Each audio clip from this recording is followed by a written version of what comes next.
പ്രിയപ്പെട്ട സഹോദരങ്ങളെ, നാം ശ്ലീഹ കാലത്തിൻ്റെ 5-ാമത്തെ ഞായറാഴ്ച ആചരിക്കാൻ പോകുന്നു. നമുക്കറിയാം, ശ്ലീഹ കാലം സ്വാഭാവികമായിട്ടും ശിഷ്യത്വത്തിൻ്റെ കാലമെന്ന് വേണമെങ്കിൽ പറയാം. ശ്ലീഹന്മാർ ചുറ്റി നടന്ന് സുവിശേഷം പ്രഘോഷിക്കുകയും അവരിൽ നിന്ന് വിശ്വാസം സ്വീകരിച്ചിട്ട് സഭ രൂപപ്പെടുകയും ചെയ്യുന്ന കാലഘട്ടങ്ങളാണല്ലോ നമ്മൾ അനുസ്മരിക്കുക. അപ്പം അതിൻ്റെ ഓരോ ഭാഗം കുറേശ്ശെയായിട്ട് നമ്മുടെ മനസ്സിൽ തരുമ്പോൾ നമ്മൾ ഇന്ന് നമ്മൾക്ക് കർത്താവിന് സാക്ഷ്യം വഹിക്കേണ്ട രീതികളെക്കുറിച്ചുള്ള തെളിവാർന്ന ചിത്രം നമ്മുടെ മുമ്പിൽ വരച്ച് കാട്ടുകയാണ് ആരാധനാക്രമത്തിലൂടെ. അതുകൊണ്ട് ഈ ഞായറാഴ്ച നമുക്ക് ലഭിച്ചിരിക്കുന്ന തിരുവചന ഭാഗങ്ങൾ, നിയമാവർത്തന പുസ്തകത്തിൻ്റെ ആദ്യ ഭാഗമാണ് ആദ്യത്തേത് അവിശ്വസ്തതയും അനുസരണവും അവിശ്വസ്തതയും.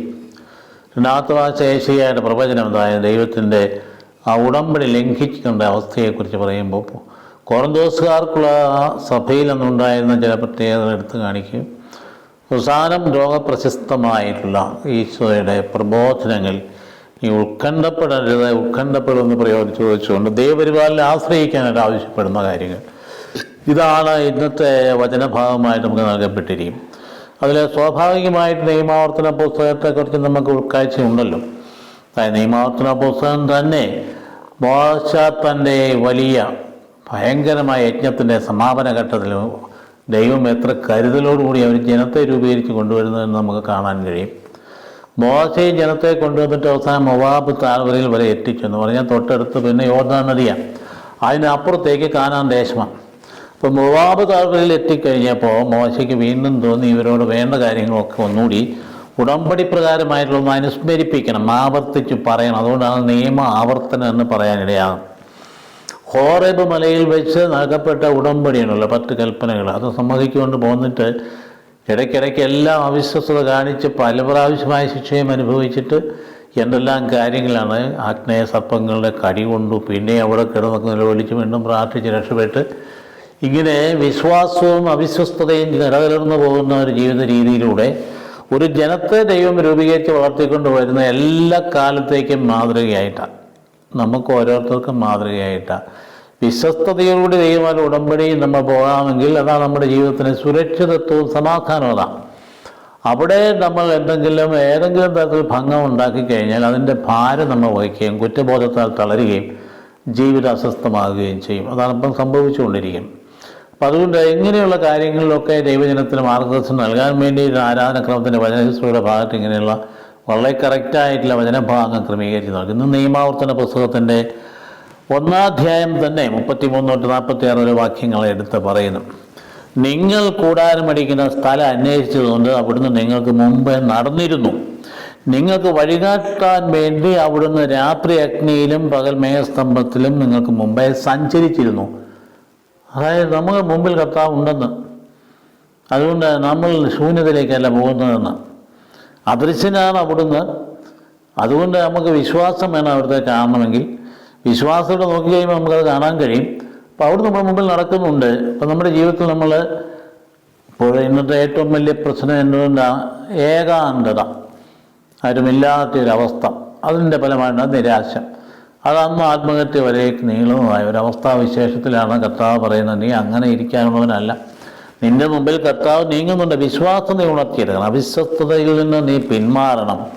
കർത്താവ് നിങ്ങളെ വാക്കുകൾ കേട്ടു കോപിച്ചു. കാദേശ് പെണ്ണായുള്ള കാര്യമാണ് പറഞ്ഞാൽ കർത്താവിലുള്ള വിശ്വാസം നഷ്ടപ്പെട്ടു, കോപിച്ചു. അവിടുന്ന് അരുൾ ചെയ്തു, ശപഥം ചെയ്തു പറഞ്ഞു, ഈ ദുഷിച്ച തലമുറയിൽ ഒരുവൻ പോലും നിങ്ങളുടെ പിതാക്കന്മാർക്ക് ഭാഗമായി ചെയ്ത നാട്ടിൽ പ്രവേശിക്കുകയില്ല, ആ ഭൂമി കാണുകയില്ല. സംഭവം നമുക്കറിയാം. സംഗീത പുസ്തകത്തിന് 13-ാം അധ്യായത്തിൽ കാണുന്ന കാര്യമാണത്. കാദേശ് പെണ്ണായിൽ നമ്മൾ പിന്നീട് അത് വിശദീകരിക്കാം. നമുക്കറിയാവുന്ന കാര്യം തന്നെയാണ്. അങ്ങനെ യെഫുന്നയുടെ മകനായ കാലബ് മാത്രം അത് കാണും. അവൻ്റെ പാദം പതിഞ്ഞ സ്ഥലം അവനും അവൻ്റെ മക്കൾക്കുമായി ഞാൻ നൽകുകയും ചെയ്യും. എന്നാൽ അവൻ കർത്താവിനെ പൂർണ്ണമായി അനുസരിച്ചു. യെഫുന്നയുടെ മകനായ കാലബ് പറഞ്ഞു, നമുക്ക് കർത്താവിൽ ആശ്രയിച്ച് മുമ്പോട്ട് പോകണം, അതുകൊണ്ട് പുറകോട്ട് തിരിച്ചു പോകാൻ പാടില്ല എന്ന് പറഞ്ഞപ്പോൾ, അതുകൊണ്ട് തന്നെ പിന്നീട് ഭൂമി നമുക്ക് യോശുവയുടെ പുസ്തകത്തിൽ കാണുന്നത്, ഭൂമി വിതരണം ചെയ്ത് വിഭജനിച്ച് കൊടുക്കുന്ന അവസരത്തിൽ കാലബിന് പ്രത്യേകമായിട്ട് കൊടുത്തു സമ്മാനമായി. അപ്പം അതുകൊണ്ട് അവിടെ തന്നെ ഇത് എടുത്തു പറയുക, നിങ്ങൾ കർത്താവ് എന്നോടും നിങ്ങളെ കാരണം നിങ്ങൾ നിമിത്തം കർത്താവ് എന്നോടും കോപിച്ചു. മോശ പറയുക പലയിടത്തും വിവരിച്ചിരിക്കുന്നു. ഒരിടത്ത് പറഞ്ഞിരിക്കുന്നത് നമുക്കറിയാം. മോശ അവിടെ പാറ പൊട്ടി ജലം നൽകാൻ ജനത്തെ പാറ അടുത്തേക്ക് കൊണ്ടുപോകാനായിട്ട് പറഞ്ഞപ്പോൾ മോശ അവിടെ കൊണ്ടുവന്ന് സ്വാഭാവികമായും ഭൂമുഖത്ത് എല്ലാവരേക്കാളും സൗമ്യനാണ് എന്ന് പറയപ്പെടുന്ന മോശ കോപിച്ചു അല്ലേ? മോശയെക്കുറിച്ച് പറഞ്ഞിരിക്കുന്ന ഏറ്റവും സൗമ്യം എന്നല്ല പറയും. പക്ഷേ എത്ര പ്രാവശ്യം കോപിച്ചു. 10 കൽപ്പനയും കൊണ്ട് വന്നപ്പോൾ വിഗ്രഹാരാധന കണ്ടപ്പോൾ വായിച്ചെറിഞ്ഞ് പൊട്ടിത്തെറിച്ചു. അദ്ദേഹം കോപിച്ചു.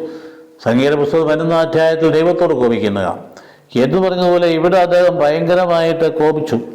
അതുകൊണ്ട് നിങ്ങൾ നിമിത്തം എന്നോട് ദൈവം കോപിച്ചു എന്ന് പറയുമ്പോൾ അത്ര ശരിയൊന്നുമല്ല. മോശയുടെ തന്നെ അപ്പോൾ തന്നെ അത് നിലമറന്നുള്ള പെരുമാറ്റത്തിലാണ്. പാറയിൽ അടിച്ചാൽ വരാൻ പറഞ്ഞപ്പോൾ പെട്ടെന്ന് ചൂടായി അരിച്ചപ്പെട്ടിട്ട് നിങ്ങൾക്ക് ഞങ്ങൾ പാറ പൊട്ടി ജലം തരണോ എന്ന് ചോദിച്ച് ഒരുത്ത് പറഞ്ഞൊരു അഹങ്കാരത്തിൻ്റെ ഭാവത്തിൽ അത്രയും വിനയാന്യതനായ ഒരു മനുഷ്യൻ വാഞ്ഞടിച്ച് പാറ അവൻ്റെ അടി കൊണ്ട് ശക്തി കൊണ്ട് ആ വെള്ളം പുറപ്പെടുന്ന രീതിയിലായിപ്പോയി. അങ്ങനെ ആയിരുന്നില്ല ചെയ്യേണ്ടത് ജനത്തെ അവിടെ കൊണ്ടുവന്നതിന് ശേഷം ആ ജനത്തിൻ്റെ സമയത്ത് വന്നുകൊണ്ട് ദൈവത്തെ സ്തുതിക്കുകയും മഹത്വപ്പെടുത്തുകയും ചെയ്തിരുന്നെങ്കിൽ ആ ജലം സ്വാഭാവികമായിട്ട് ഇനി വന്നേനും. പിന്നീട് നമുക്കറിയാം ബുദ്ധിമുട്ടിൽ അതൊരു പ്രതീകമായിരുന്ന അടയാളമായിരുന്ന പാറ ഈശോ മിശിഹായ. അവ പുറപ്പെടുന്ന ജലം പരിശുദ്ധാത്മാവാണ്. നിങ്ങൾ നിമിത്തം കർത്താവ് എന്നോടും കോപിച്ചു. അവിടുന്ന് പറഞ്ഞു നീയും അവിടെ പ്രവേശിക്കുകയില്ല. നൂനിൻ്റെ പുത്രൻ എന്നതിൻ്റെ സഹായകനായ ജോഷുവ അവിടെ പ്രവേശിക്കും. അവന് നീ ഉത്തേജനം നൽകുക. എന്നാൽ അവൻ വഴി ഇസ്രായേൽ ജനം ആ സ്ഥലങ്ങൾക്ക് വിജയം നേടും. അവൻ വഴി എന്നാൽ ശത്രുക്കൾ ഒക്കെ അവനെതിരെ വന്നാൽ തന്നെയും അവൻ്റെ അടുത്ത ഈ തലമുറയുടെ ശിശുക്കളും അവർ കയറില്ല എന്ന് പറയുന്ന ശിശുക്കളും നന്മ തിരിച്ചറിയാനായിട്ടൊന്നും പാകമില്ലാത്ത കുട്ടികൾ അവിടെ പ്രവേശിക്കുകയാണ്. നിലനിൽക്കുന്ന പ്രായമായവരെല്ലാം ജോഷുവായും കാലബും അഹറോനും മോശയെ ഒഴിച്ച് എല്ലാ പുരുഷന്മാരും പ്രായമൊക്കെ മരിച്ചു പോയാൽ അടുത്ത തലമുറ അവിടെ പ്രവേശിക്കും. അവർക്ക് ഞാൻ അത് നൽകുകയും ചെയ്യും.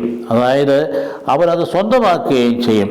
നിങ്ങളാകട്ടെ ചെങ്കടലിനെ ലക്ഷ്യമാക്കി മരുഭൂമിയിലേക്ക് തിരിച്ചു പോകുകയും എന്ന് പറഞ്ഞ 40 വർഷം ഇഴയേണ്ടി വന്ന സാഹചര്യത്തെ ഇവിടെ സൂചിപ്പിക്കുക 1-ാം അധ്യായത്തിൽ തന്നെ. അതുകൊണ്ട് നിങ്ങൾ കർത്താവിനെതിരായ പാപം ചെയ്തുകൊണ്ട് എടുത്ത് ഓർമ്മിപ്പിക്കുക. ഈ പറയുന്ന ഈ വലിയ പ്രവാചകൻ അദ്ദേഹത്തിൻ്റെ സഭയിൽ വാസ്തവത്തിൽ ഇസ്രായേലിൻ്റെ ഫൗണ്ടറാണെന്ന് പറയും. ഈശോയ്ക്ക് മുൻപിൽ, അതായത് ഈശോ കഴിഞ്ഞ ചരിത്രത്തിലെ ഏറ്റവും വലിയ ആൾ മോശയാണ്. അദ്ദേഹം പറയാം നിങ്ങൾ കർത്താവിനെതിരെ പാപം ചെയ്തു പോയി. അപ്പം അതുകൊണ്ട് പാപത്തിൻ്റെ ഫലം ശിക്ഷ, അവിശ്വസ്തതയ്ക്ക് ഫലം ശിക്ഷ.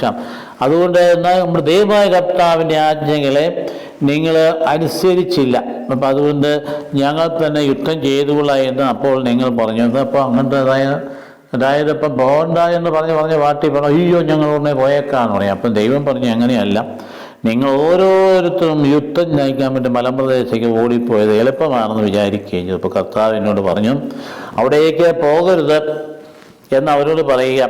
കാരണം യുദ്ധം ചെയ്യരുത്, എന്നാൽ ഞാൻ നിങ്ങളുടെ കൂടെ ഉണ്ടായിരിക്കുകയില്ല. അത് ഭയങ്കര മാരകമായ ഗൗരവമായ ഒരു താക്കീതാണ്. ഞാൻ നിങ്ങളുടെ കൂടെ ഉണ്ടായിരിക്കുമെന്ന് പറഞ്ഞു കഴിഞ്ഞാൽ ഞങ്ങൾ തകർന്നു പോകും. പക്ഷേ അവരത് കേട്ടില്ല. ഞാൻ നിങ്ങളുടെ കൂടെ ഉണ്ടായിരിക്കുകയില്ല, അപ്പോൾ ശത്രുക്കൾ നിങ്ങളെ തോൽപ്പിക്കും. അപ്പോൾ അത് ഞാൻ നിങ്ങളോട് പറഞ്ഞു, പക്ഷേ നിങ്ങളത് കേട്ടില്ല, ചെവിക്കൊണ്ടില്ല. അപ്പോൾ എന്നാ സംഭവിച്ചേ? അപ്പോൾ കൽപ്പന ലംഘിച്ചു, അഹങ്കാരത്തോടെ മലമ്പ്രദേശത്ത് കയറി. അപ്പോൾ എന്നായിരുന്നു? ആ മലയിൽ കർത്താവിൻ്റെ കൽപ്പന ലംഘിച്ചത് കൊണ്ട്, അഹങ്കാരത്തോടെ നമ്മൾ കയറിയത് കൊണ്ട് നിങ്ങളെ അമ്മോര്യർ അപ്പോൾ നിങ്ങൾക്കെതിരെ വന്ന് തേനീച്ചക്കൂട്ടം പോലെ താമസിക്കുന്ന ആ സ്ഥലത്തേക്ക് സെയറിൽ നിന്ന് ഹോർമോൺ വരെ നിങ്ങളെ പിന്തുടർന്ന് നിശേഷം നശിപ്പിച്ചു എന്ന് അവിടെ പറയും. അപ്പോൾ അതുകൊണ്ട് ഇതായിരുന്നു ഓർമ്മിപ്പിക്കുന്ന കാര്യം. ദൈവ കൽപ്പന ലംഘിച്ചാലുണ്ടാകുന്ന പരിണതി അതുപോലെ ഇന്നും ഒരേ സമയത്ത് പ്രസക്തമായ കാര്യമാണ്. അപ്പോൾ ലംഘിച്ചു, നിങ്ങൾക്കറിയും. നിങ്ങളപ്പോൾ എന്ത് ചെയ്തു? നിങ്ങൾക്ക് നിങ്ങളുടെ മുമ്പിൽ വാസം ഉറപ്പിക്കുന്നതിന് വേണ്ടി നിങ്ങളെ പിന്തുടർന്നത് എല്ലാവരും നശിപ്പിച്ചു. അപ്പോൾ അന്ന് ചെയ്തു, നിങ്ങൾ അപ്പോൾ വിലപിച്ചു. അപ്പോൾ കർത്താവ് നിങ്ങളെ കേൾക്കുകയും നിങ്ങളുടെ ഹൃദയത്തെ മനസ്സിലാക്കുക അവിടെ തിരിഞ്ഞു നിന്നു. അതിനാലാണ് നിങ്ങൾക്ക് ആദേശത്തിൽ അപ്രകാരം താമസിക്കേണ്ടതെന്ന് പറയുന്ന ഭാഗം അതിനാറ്റിട്ട് വായനയും നോക്കി. അതിൻ്റെ കണ്ടന്റ് എന്താണ്? വളരെ കൃത്യമില്ല അതിൻ്റെ കണ്ടന്റ് എന്താണ്? ഒരു വശത്ത് നിങ്ങൾക്ക് പോകാതിരുന്നത് ഭീരുത്വം, പോകില്ല എന്ന് പറഞ്ഞത്. കാദേശ് ബർണയിൽ വെച്ച് ഇങ്ങോട്ട് പോകുന്ന ഭയപ്പെടുന്ന സംഗതിയാണ് അനാക്കമ്മിൻ്റെ മക്കളാണ് താമസിക്കും, നമ്മൾ യുദ്ധം ചെയ്ത് നേടില്ല, തിരിച്ചു പോകാമെന്ന് പറഞ്ഞാൽ ഭീരുത്വം. ദൈവത്തിൻ്റെ ശിക്ഷ കടന്നു എന്ന് പറഞ്ഞാൽ അങ്ങേയറ്റത്തെത്തി. ഭീരുത്വം മാറി അങ്ങോട്ട് അതിഭയങ്കരമായുള്ള ഔദ്ധത്യത്തിലേക്ക് വന്നു. ഞങ്ങൾ പോവും, ഞങ്ങൾ പോയി യുദ്ധം ചെയ്യുമ്പോൾ പരാജയപ്പെട്ടു പോയി. ഭീരുത്വവും അതുപോലെ ഔദ്ധത്യവും ഒരുപോലെ തന്നെ തെറ്റാണെന്ന കാര്യം നമ്മൾ പഠിപ്പിക്കുകയാണ്. അപ്പോൾ ആ പടനീക്കം, ഹോറബിൽ നിന്ന് പടനീക്കം വന്നിട്ട് 40 വർഷത്തേക്ക് പോകേണ്ടി വന്ന സാഹചര്യം നമ്മളിവിടെ മനസ്സിലാക്കുക. അപ്പോൾ കൽപ്പനയെ ധിക്കരിച്ചത് കൊണ്ടാണ്. അപ്പോൾ കർത്താവിനെക്കുറിച്ച് എന്നാ പറയുക, നിങ്ങളെ പിതാവ് പുത്രനെ എന്ന പോലെയല്ലേ നിങ്ങളെ അവിടുന്ന് കൊണ്ടുവന്നതെന്ന കാര്യം നിയമാവർത്തന പുസ്തകത്തിൽ എടുത്തെടുത്ത് പറയാം. നിങ്ങൾ ഇവിടെ എത്തുന്നത് വരെയും കടന്നു പോകുന്ന വഴികളിലെല്ലാം നിങ്ങളുടെ ദൈവമായ കർത്താവ് നിങ്ങളെ പിതാവ് പുത്രനെ എന്ന പോലെ മരുഭൂമിയിൽ വഹിച്ചിരുന്നത് നിങ്ങൾ കണ്ടതല്ലേ? എന്നിട്ട് എന്തിനാ പേടിച്ചത്? പിതാവ് പുത്രൻ എന്ന പോലെ വഹിക്കുന്ന നിങ്ങൾ കണ്ടല്ലേ? നിയമാവർത്തനത്തിൻ്റെ 1:20-31 വാക്യങ്ങൾ അത് പറയുന്നുണ്ട്. അപ്പം അതുപോലെ തന്നെ വളരെ കൃത്യമായിട്ട് നിങ്ങൾ കൂടാരം അടിക്കുന്നതിന് സ്ഥലം അന്വേഷിച്ചുകൊണ്ട് അവിടെ നിങ്ങൾക്ക് മുമ്പേ പോയിരുന്നു എന്നിപ്പോൾ പറഞ്ഞില്ലേ? അപ്പം അത്രയും കൃത്യമായിട്ട് നിങ്ങൾ കരുതലുള്ള ഒരു ദൈവമാണ് നിങ്ങളുടെ ദൈവം. അതുകൊണ്ട് അതനുസരിക്കാത്തതുകൊണ്ടാണ് ശിക്ഷാവധിയും. അപ്പം അതുകൊണ്ട് ഇതിനെക്കുറിച്ച് ദുഷിച്ച തലമുറയെന്നാണ് അവിടെ പറയുന്നത്. കർത്താവിനടുത്ത് കോട്ട് ചെയ്യുന്നതാണ് പുതിയ നിയമത്തിൽ. അടയാളം ചോദിച്ചപ്പം, അതായത് കർത്താവിനോട് ചോദിച്ചപ്പോൾ വളരെ കൃത്യമായ അടയാളം ചോദിച്ചപ്പോൾ എന്നാ പറയുന്നത്, യോനായുടെ അടയാളമല്ല മറ്റൊരു അടയാളം തരില്ലെന്ന് ദുഷിച്ച തലമുറ എന്ന് കർത്താവ് ഇതെടുത്ത് കോട്ട് ചെയ്യുന്നുണ്ട്. അവിശ്വസ്തതയെക്കുറിച്ചാണ് ദുഷിച്ച തലമുറ എന്നാ പറഞ്ഞില്ലേ? മത്തായി 12:39 വാക്യത്തിൽ നിയമജ്ഞരും പരിസേരും ചെയ്യുന്ന ഈ അടയാളം ചോദിക്കുമ്പോൾ കർത്താവ് എടുത്ത് ഉദ്ധരിക്കുന്ന ഈ ഭാഗം തന്നെയാണ് വിശ്വാസരഹിതമായ ദുഷിച്ച തലമുറ. അപ്പോൾ അതുകൊണ്ട് നിങ്ങൾക്ക് യോനായുടെ പ്രവാചകൻ്റെ അടയാളമല്ല മറ്റൊരു അടയാളം തരില്ലെന്ന് പറഞ്ഞ ഭാഗം ഓർത്ത് നോക്കി. അതായത് യോനാ പ്രവാചകൻ 3 ദിവസം മത്സ്യത്തിൻ്റെ വയറ്റിൽ കിടന്നുകൊണ്ട് തന്നെ മനുഷ്യപുത്രൻ ഭൂമിക്കരിയിൽ 3 ദിവസം കിടക്കുന്നു. തൻ്റെ പീഡാനുഭവ മരണത്തെക്കുറിച്ച് സൂചിപ്പിക്കുക. അതാണ് അടയാളം. പുനരുത്ഥാനം ചെയ്യുന്നത് അതാണ് അടയാളം. അല്ല മറ്റൊരു അടയാളം നൽകപ്പെടുകയില്ല എന്ന്.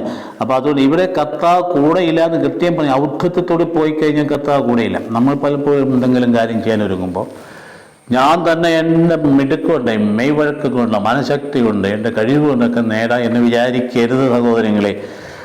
അവിടെ നമ്മൾ ദൈവഹിതത്തിൻ്റെ വിധേയമായി ദൈവകൃപ ആവശ്യപ്പെടുകയും ആഗ്രഹിക്കുകയും പ്രാർത്ഥിക്കുകയും ചെയ്യണം. അല്ലെങ്കിൽ കർത്താവ് കൂടെയില്ല എന്ന യാഥാർത്ഥ്യം നമുക്കും അനുഭവപ്പെടുകയും നമ്മൾ പരാജയപ്പെടുകയും ചെയ്യും. അപ്പോൾ വിശ്വാസത്തിൻ്റെ മാറ്റം ഉരയ്ക്കുന്ന അവസരങ്ങളാണ് പ്രതിസന്ധികളെന്നൊക്കെ പറയുന്നത്. അസാധ്യമായവയിൽ നമുക്ക് സാധ്യമാക്കി തരുന്ന വിശ്വാസം. അതുകൊണ്ട് അടുത്ത തലമുറ, ആ ശിശുക്കളുടെ തലമുറ അവരവിടെ പ്രവേശിച്ചു. അപ്പോൾ ഏറ്റുപറയാൻ അപ്പോൾ ഭീരത്വം ഔദ്ധ്യത്വം ഒരുപോലെ തന്നെ. അപ്പോൾ നമ്മൾ എന്തെങ്കിലും ചെയ്യാൻ വരുമ്പം ദൈവത്തിൻ്റെ ഹിതമാണോ എന്ന് അന്വേഷിക്കുന്ന ഒരു രീതി നമുക്കുണ്ടാകും. ദൈവത്തിൻ്റെ ഹിതമല്ല എന്ന് മനസ്സാക്ഷി പറയുകയാണെങ്കിൽ അവിടെ നിൽക്കാൻ പാടില്ല. നമ്മുടെ ജീവിത സാഹചര്യങ്ങളിൽ നമ്മൾ ഓർക്കേണ്ട കാര്യം മനസ്സാക്ഷി തന്നെ പറയും, ഈ ചെയ്യുന്ന പ്രവൃത്തി തമ്പുരാൻ ഇഷ്ടമാണോ, ഇഷ്ടപ്പെടുന്നതാണോ, ഹിതത്തിന് യോജിച്ചതല്ലേ? അല്ല എങ്കിൽ ഞാൻ ആ വഴിക്കില്ല എന്ന് പറയാൻ സാധിക്കേണ്ടതാണ്. അപ്പോൾ അതുകൊണ്ട് അവിടെ ഒരു മനോഹരമായ സന്ദേശം നമുക്ക് നൽകിക്കഴിഞ്ഞിരിക്കുന്നു ആദ്യ ഭാഗത്ത്. അതായത് ദൈവകൽപ്പനയ്ക്ക് വിധേയമായി ദൈവഹിതം തിരിച്ചറിഞ്ഞ് അതിനനുസൃതമായി പോകുകയാണെങ്കിൽ കർത്താവ് നമ്മുടെ കൂടെ ഉണ്ടാകും. ദൈവത്തിന് വിരുദ്ധമായി ഔദ്ധത്യമോ അല്ലെങ്കിൽ ഭീരുത്വമോ പ്രകടിപ്പിച്ചു കഴിഞ്ഞാൽ കർത്താവ് കൂടെ ഉണ്ടാവില്ല. അത് നമ്മുടെ പരാജയമായിരിക്കും. ഏശയ്യാ പ്രവാചകനിലേക്ക് വരുമ്പോൾ അവിശ്വസ്തതയുടെ മറുഭാഗം നമുക്ക് കാണാൻ കഴിയും. ഏശയ്യാ എപ്പോഴും ജനത്തെ തിരുത്തുന്നയാളാണ്. ഏറ്റവും വലിയ ഗ്രന്ഥമാണ് പ്രവാചക ഗ്രന്ഥം. അതിനകത്ത് ഒരു 3 ഏശയ്യാമാരുണ്ടെന്ന് നമുക്കറിയാം. 1:49, അതായത് പ്രവാചകൻ അവർക്ക് വിമോചനം കിട്ടുന്നവരെയും, രണ്ടാമത്തെ ഏശയ്യാ വിമോചനം പ്രഖ്യാപിക്കാൻ, മൂന്നാമത്തെ ഏശയ്യാ വിമോചന ശേഷം. അങ്ങനെ 3 ഏശയ്യാമുണ്ട്. ആദ്യത്തെ ഏശയ്യായിൽ പറയുന്നു 1-ാം അധ്യായത്തിൽ ആദ്യ ഭാഗത്ത് നമ്മൾ കഴിഞ്ഞ ഞായറാഴ്ച കേട്ടതാണ്. ആകാശമേ കേൾക്കുക, ഭൂമിയെ ചെയ്തു ഞാൻ മക്കളെ പോറ്റി വളർത്തി അവർ എന്നോട് കലഹിക്കുന്നു. കാളയ്ക്ക് അതിൻ്റെ കൂടറിയാൻ കഴുതക്കൻ്റെ യജമാനറി എൻ്റെ ജനം അറിയുന്നില്ല, എൻ്റെ ജനം ഗ്രഹിക്കുന്നില്ല എന്ന് പറഞ്ഞുകൊണ്ട് വിലപിക്കുന്ന, ദയനീയമായി വിലപിക്കുന്ന ഒരു അപ്പൻ്റെ ചിത്രം വരച്ചുകൊണ്ടാണ് ഏശയ്യാ പ്രവാചകൻ ദൈവത്തിൻ്റെ ആ ഹൃദയത്തെ നമ്മുടെ മുന്നിൽ അവതരിപ്പിക്കുന്നത്. അതുകൊണ്ട് അതിന് തുടർച്ചയായിട്ട് എന്താ പറയുന്നത്? വിശ്വസ്ത നഗരം വേശ്യയായി തീർന്നത് എങ്ങനെ? അതായത് അവിശ്വസ്തതയ്ക്ക് ഉപയോഗിക്കുന്ന വാക്കാണ് വേശ്യയായി തീർന്നത്. വേശ്യയായി, വിശ്വസ്ത നഗരം ജെറൂസലേം വേശ്യയായി തീർന്നത് എങ്ങനെ? നീതിയും ധർമ്മവും നിലകൊണ്ടിരുന്നിടങ്ങളിൽ ഇപ്പോൾ കൊലപാതകികളാണ് വസിക്കുന്നതെന്ന് പ്രവാചകൻ പറയും. ഇസ്രായേൽ ജനത്തിൻ്റെ ഉള്ളിൽ ജീവിതത്തിൻ്റെ വഴിതെറ്റിപ്പോവുകയും അവർ അഹന്തയിൽ ജീവിക്കുകയും പരസ്പരം കലഹിക്കുകയും കൊല്ലും കൊലയുമായിട്ട് ജീവിക്കുകയും ചെയ്തതിനെക്കുറിച്ചാണ് ഇപ്പോൾ എടുത്തു പറയുന്നത്. അപ്പോൾ ഏശയ്യാ പ്രവാചകൻ ദൈവം വിലപിക്കുക, നിന്റെ വെള്ളി കിട്ടമായി മാറിയിരിക്കും, നിന്റെ വെള്ളിയുടെ എല്ലാ പ്രാപ്തിയും പോയി, നിന്റെ വീഞ്ഞിൽ വെള്ളം കലർത്തിയിരിക്കുന്നതിൻ്റെ പ്രഗത്ഭന്മാർ കലഹപ്രിയരാണ്, അവർ കള്ളന്മാർ കൂട്ടിയിരുന്നു, സകലം കോഴ ചോദിക്കുന്നു, സമ്മാനത്തിന് പിന്നാലെ പായുന്നു എന്നാണ് പറയും. ഒരു സമൂഹം നശിക്കാൻ എന്ന് പറഞ്ഞാൽ തലപ്പത്തിരിക്കുന്നവരെ അനീതി ചെയ്താൽ മതി. അഴിമതിക്കാരാണെങ്കിൽ സമൂഹം നശിച്ചു പോകും. അങ്ങനെയെല്ലാം നമ്മൾ കണ്ടുകൊണ്ടിരിക്കുന്ന അഴിമതി നിറഞ്ഞ അനീതി നിറഞ്ഞ സമൂഹത്തിന് നിലനിൽപ്പുണ്ടാവില്ല, അത് തകർന്നു പോകും, ആ ഉൾബലമില്ലാത്തതായിട്ട് തീരും. അതായത് നമ്മുടെ സമൂഹത്തിൽ അനീതിയുടെ അഴിമതിയുടെ കറ പുരളാത്ത ഒരുപാട് ഉദ്യോഗസ്ഥരുണ്ട്. അതുകൊണ്ടാണ് നമ്മളിപ്പം നിലനിൽക്കുന്നത്. അതിനിടയിൽ കള്ളനാണയങ്ങളുടെ എണ്ണം വർദ്ധിക്കാതിരുന്നാൽ മാത്രം മതി. അപ്പം അതുകൊണ്ട് അതിങ്ങനെ വർദ്ധിച്ചു പോയാൽ ഉണ്ടാകുന്ന അപകടത്തെക്കുറിച്ചാണ് ഏഷ്യ പ്രവാചകൻ കൃത്യമായിട്ട് പറയുന്നത്. എല്ലാവരും കോഴ കുതിക്കുന്നു, അതിൻ്റെ സമ്മാനത്തിൻ്റെ പുറകെ പോകുന്നു എന്ന് പറഞ്ഞാണ് അദ്ദേഹം കുറ്റപ്പെടുന്നത്.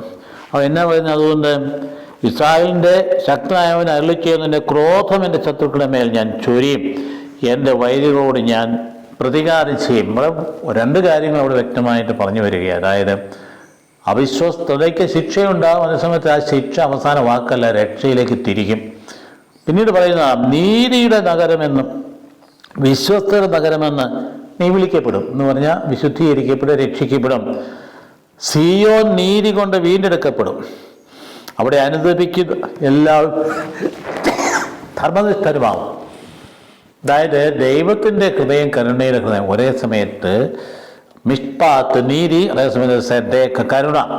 അപ്പം അതുകൊണ്ട് ദൈവത്തിൻ്റെ ശിക്ഷ കരുണാർദ്രമായ കാര്യമാണ്. അപ്പം അതുകൊണ്ട് വീണ്ടെടുക്കുമെന്നാണ് അവിടെ പറഞ്ഞു പറ്റും. എന്നാൽ കലഹപ്രിയരും പാപികളും ഒന്നടങ്ങ് നശിക്കും. കർത്താവിനെ പരിത്യജിക്കുന്നവൻ നിശേഷം ഇല്ലാണ്ടാകും. നമ്മൾ ഓർമ്മയിലുണ്ടോ? അവന് നിശേഷം ഇല്ലാണ്ടാവും. എന്നിട്ട് നിങ്ങൾക്ക് ആനന്ദം പകർന്ന കരുവേല മരങ്ങൾ നിങ്ങൾ ലജ്ജിപ്പിക്കും. നിങ്ങൾ തിരഞ്ഞെടുത്ത ഈ ഉദ്യാനങ്ങളെക്കുറിച്ചും നിങ്ങൾ ലജ്ജിതരാകും. ജലമില്ലാവുന്ന ഉദ്യാനം പിന്നെ എന്താ പ്രയോജനമുള്ളത്? നിങ്ങൾ തിരഞ്ഞെടുത്ത നിങ്ങൾ ഇല കൊഴിഞ്ഞ കരുവേല വൃക്ഷം പോലെയും വെള്ളമില്ലാത്ത ഉദ്യാനം പോലെയും ആകും. ബലവാൻ ചണമാര് പോലെയും അവൻ്റെ പ്രവൃത്തികൾ തീപ്പരി പോലെയും ആയിത്തീരും. രണ്ടും ഒന്നിച്ച് കത്തി നശിക്കും. അഗ്നി ശമിപ്പിക്കാൻ ആരും ഉണ്ടാകില്ല. അപ്പം അതുകൊണ്ട് ഈ പ്രവചന ഭാഗത്തിൻ്റെ രണ്ട് ഭാഗങ്ങളുണ്ട്. ഒന്ന് ശിക്ഷയുടെ ഭാഗം, രണ്ട് രക്ഷയുടെ ഭാഗം. അതുകൊണ്ട് നമ്മുടെ ജീവിത യാത്രയിൽ അവിശ്വസ്തതയുണ്ടായ ശിക്ഷയുണ്ടാകുന്നുള്ള ഉറപ്പായിട്ട് വിശ്വസിച്ചുകൊണ്ട് എൻ്റെ ദൈവമേ നിന്നെ രക്ഷയുടെ പാതയിൽ തന്നെ എന്നെ നടത്തണമേ എന്ന് ആത്മാർത്ഥമായിട്ട് പ്രാർത്ഥിക്കാൻ നമുക്ക് കഴിയേണ്ടതാണ്. വചനഭാഗം നമ്മൾ എവിടെ നിന്ന് കേട്ടാലും ഇന്ന് നമുക്ക് അന്വർത്ഥമാകുന്ന പ്രസക്തമായ കാര്യമല്ല. അന്ന് കർത്താവിന് 7 നൂറ്റാണ്ടുകൾക്ക് മുമ്പ് ജീവിച്ചിരുന്ന ആളായ യെശയ്യാ പ്രവാചകൻ ആലോചിച്ച് നോക്കിയ ദൈവനിവേശനത്തിൻ്റെ ശക്തി. അത് അധരങ്ങൾ പുറപ്പെടുന്ന ദൈവവചനം എന്നും പ്രസക്തമാണ്, ഇന്നും നമുക്ക് പ്രസക്തമാണ്. അപ്പം അതുകൊണ്ട് അതായത് വിശ്വസ്ത നഗരം വ്യഭിചാരിണിയായിട്ട് മാറി. അവിടെ ഉദ്ദേശിക്കുന്നത് എപ്പോഴും ദൈവത്തിലുള്ള വിശ്വാസം അകന്നു മാറി വിഗ്രഹാരാധനയിലേക്ക് തിരിയുന്നതാണ് ഈ വേശ്യയായി തീർന്നു എന്ന് പറയും. വിശ്വസ്ത നഗരം വേശ്യയായി തീർന്നത് എങ്ങനെയെന്ന് ചോദിക്കുകയാണ്. പന്നയിലെ അധികാരവർഗത്തിൻ്റെതായ വഴിതെറ്റിയ ജീവിതം എല്ലാ കാലത്തും ഉണ്ടല്ലോ. അധികാരം നമ്മളെ മത്തു പിടിപ്പിക്കുന്നതാണ്, അധികാരം വഴിതെറ്റിക്കുന്നതാണ്. അധികാരത്തിൽ ആരെങ്കിലും ജനാധിപത്യ സംവിധാനത്തിൽ പോലും വിമർശകരുണ്ട്, ചോദ്യം ചെയ്യാൻ ആൾക്കാരൊക്കെ ഉണ്ടെങ്കിൽ പോലും എന്നിട്ടും അതിനെയൊക്കെ മറികടന്നുകൊണ്ട് അധികാരികളെ സുഖലോലുപതയിൽ കഴിയുന്ന സാഹചര്യം നമുക്ക് തന്നെ അറിയാമല്ലോ, നമ്മുടെ ജീവിതത്തിലും കണ്ടു തന്നിരിക്കും. അപ്പം അതുകൊണ്ട് ഇസ്രായേലിൻ്റെ ശക്തൻ എന്ന് പറയുന്നത്, അതായത് ദൈവമായ കർത്താവ് ഇതിനൊക്കെ ചോദ്യം ചെയ്യും, പകരം ചെയ്യും, പ്രതികാരം ചെയ്യുന്നത് വളരെ വ്യക്തമായിട്ട് പറയുക. അവിടുത്തെ ക്രോധം അവരുടെ മേൽ ചൊരിയെന്ന് പറയും. ദൈവത്തിൻ്റെ ക്രോധം ചൊരിയും. അതായത് ശിക്ഷയ്ക്ക് സ്വാഭാവികമായിട്ടുണ്ടാകുന്ന പ്രതിഫലനമാണ് ഈ ക്രോധം എന്ന് പറയുന്നത്. അപ്പം ദൈവം ഇടപെടുമ്പോൾ അങ്ങനെ ദൈവം ഇടപെട്ട് കഴിയുമ്പോഴാണല്ലോ നീതി സംജാതമായിത്തീരും.